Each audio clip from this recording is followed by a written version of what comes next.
नमस्कार।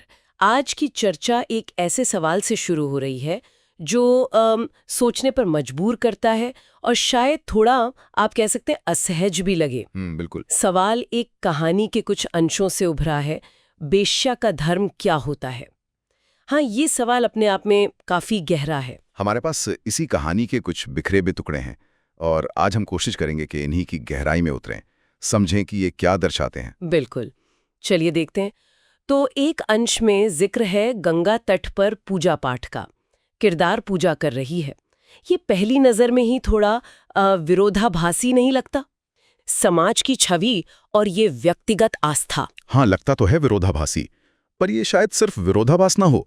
ये हो सकता है समाज के जो दोहरे मापदंड है ना, उन पर एक तरह की टिप्पणी हो। अच्छा, कैसे? देखिए, हम कैसे पवित्रता के बाहरी प्रतीकों को, जैसे गंगा स्नान हो गया या पूजा पाठ, इनको कितना महत्व देते हैं। हाँ, वो तो है। लेकिन उसी समाज के बनाए खांचों में जो फिट नहीं होता, उस व्यक्ति के अंदर क्या चल रहा है, उसकी आस्था, उसकी अच्छाई, उसको हम पूरी तरह से नज़रअंदाज कर देते हैं कई बार। सही बात है। तो कहानी का ये हिस्सा हमें सोचने पर मजबूर करता है कि भाई आस्था का असली रूप क्या है, वो जो समाज तय करता है या वो जो दिल में है।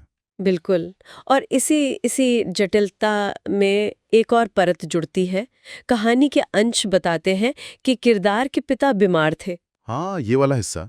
ये सिर्फ एक जानकारी नहीं लगती है ना, इसमें जैसे पूरी कहानी छिपी हो। निश्चित रूप से ये अंश हमें किरदार के जो हालात हैं उनकी गहराई में झांकने का एक मौका देता है।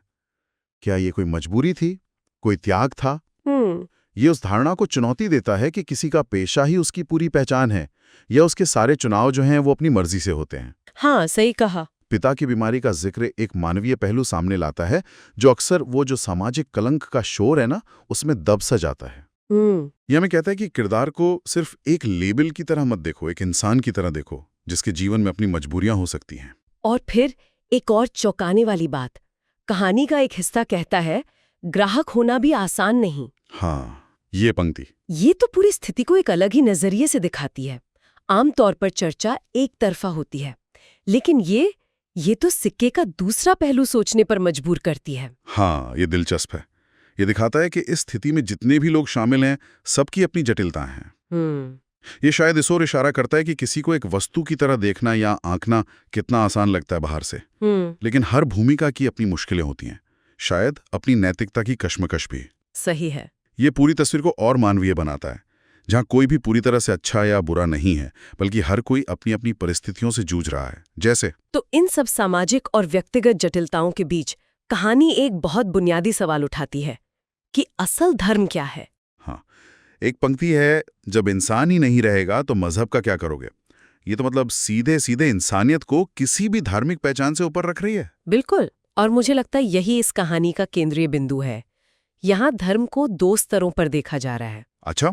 एक तो वो पहचान या लेबल जो समाज किसी के पेशे या स्थिति पर थोप देता है, और दूसरा वो जिसे कहानी शायद असली मानती है, व्यक्ति का कर्म, उसकी इंसानियत, उसकी नैतिकता।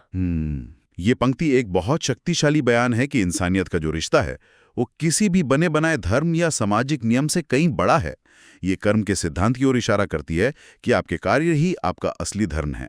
और फिर ये पंक्ति भी है, मंदिर मस्जिद सब घुमाई पर तुझसानो कोई धाम मिला। अब ये किसे कहा जा रहा है ये तो साफ नहीं है, पर इसका भाव बहुत गहरा है।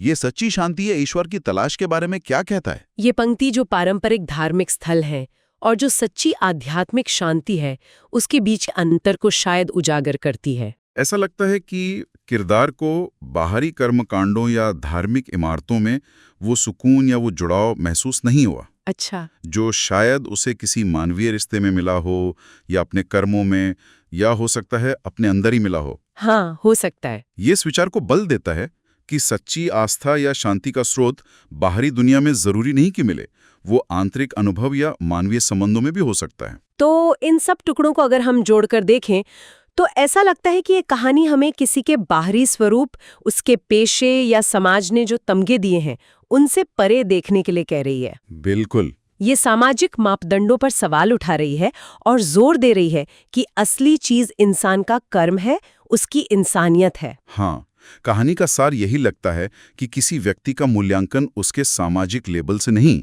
बल्कि उसके कर्मों और मानवीय मूल्यों से होना चाहिए। और जाते जाते ये हमें एक सवाल के साथ छोड़ जाती है सोचने के लिए। क्या? कि हम अक्सर दूसरों को उनके सामाजिक खांचों में फिट करके आंकते हैं, है ना? पर कितनी बार हम रुककर अपने खुद के रोजमर्रा के कामों और फैसलों को चलाने वाले धर्म, यानी हमारे अपने बुनियादी सिद्धांत और मूल्य, उनकी ईमानदारी से पड़ताल करते हैं।